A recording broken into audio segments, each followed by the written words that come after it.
Hi my lovely viewers, good evening. কেমন আছেন আপনারা সবাই? আশা করি আপনারা সবাই খুব ভালো আছেন। তো আমি আজকে একটা night time skin care routine নিয়ে চলে এসেছি।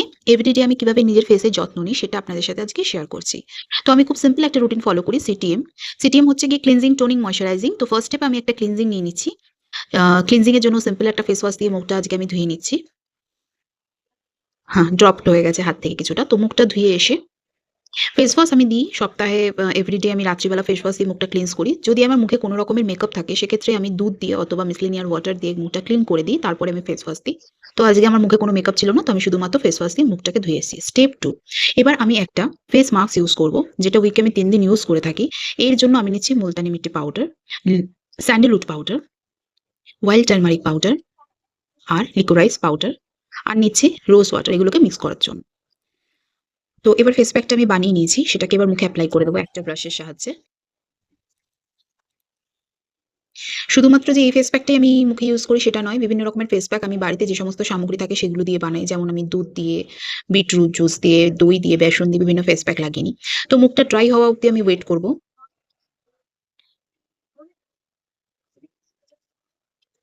তো আমার ফেস প্যাকটা অলমোস্ট ড্রাই হয়ে এসেছে, তো আমি এটাকে এখন ওয়াশ করে আসবো।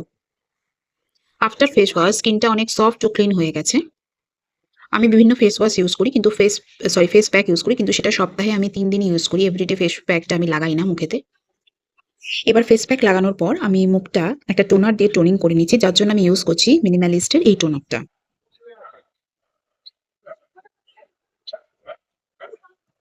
আমি দুটো টোনার ইউজ করি, প্লামের গ্রিন টি টোনার আর মিনিমালিস্টের এই টোনারটা ইউজ করি। টোনারটা আমাকে ড্রাই হতে হবে, তো আমি 2 হাতে হালকা টোনার নিয়ে ড্যাব করে দিচ্ছি মুখের মধ্যে। টোনারটা ড্রাই করে তারপরে আমি নেক্সট স্টেপে যাব। মুখে যে কোনো প্রোডাক্ট লাগানোর পর সঙ্গে সঙ্গে অন্য একটা প্রোডাক্ট না ইউজ করাই ভালো। প্রোডাক্টটাকে ভালো করে শুকোতে দিতে হবে, সেটাকে ভেতরে যেতে দিতে হবে, তারপরে অন্য প্রোডাক্ট ইউজ করা উচিত। তো আমার টোনারটা শুকিয়ে গেছে।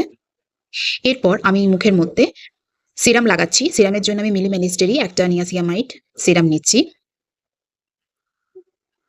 এবার আমি সিরামটা মুখে নিয়ে হালকা হাতে ম্যাসাজ করে নেব। ম্যাসাজ করা অবধি সিরামটাকে আমাকে মুখে লাগিয়ে নিতে হবে, ড্রাই হতে দিতে হবে মুখের ভেতরে। আমি আমার যে সমস্ত প্রোডাক্টগুলো আমি রেগুলার বেসিসে ইউজ করি সেগুলোই আমি আপনাদের সাথে শেয়ার করলাম।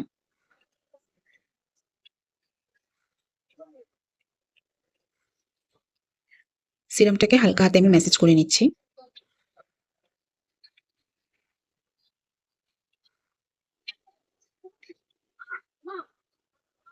তো 5 মিনিট হয়ে যাবে। 5 মিনিটের পর নেক্সট স্টেপে যাব। তো এরপরে আমি আমার ফেভারিট একটা ময়েশ্চারাইজার, যেটা আমি 12 মাস ইউজ করি, সেটা হচ্ছে সেটাফিলের ময়েশ্চারাইজার। এই ময়েশ্চারাইজারটা দিয়ে মুখটাকে ময়েশ্চার করে নেব। আমি এর আগে অনেক ধরনের ময়েশ্চারাইজার ইউজ করেছি, কিন্তু আমার স্কিন প্রচন্ড সেনসিটিভ, তো আমার স্কিনে স্যুট করেনি খুব একটা ভালো কোনো ময়েশ্চারাইজার। তো সেই জন্য আমি এই সেটাফিলের ময়েশ্চারাইজারটা লাস্ট 2 ইয়ার্স ধরে ইউজ করছি। রেজাল্টটা খুবই ভালো, মুখটা অনেকটা সফট থাকে। সকালে উঠে আমি এভরিডে আমার মুখটাকে অনেক সফট পাই। তো এই ময়েশ্চারাইজারটা ড্রাই, সেনসিটিভ, অয়েলি স্কিনের জন্য সবাই ইউজ করতে পারে, বাচ্চারা ইউজ করতে পারে। তো ময়েশ্চারাইজার আমার এপ্লাই হয়ে গেছে। এরপরে আমি যেটা লাগাবো সেটা হচ্ছে গিয়ে আই ক্রিম।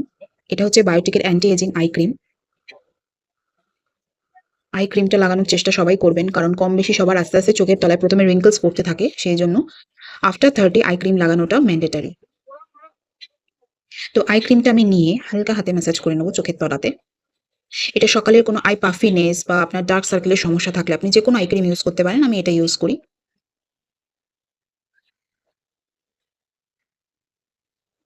তো আই ক্রিমটা আমি ম্যাসাজ করে নিচ্ছি।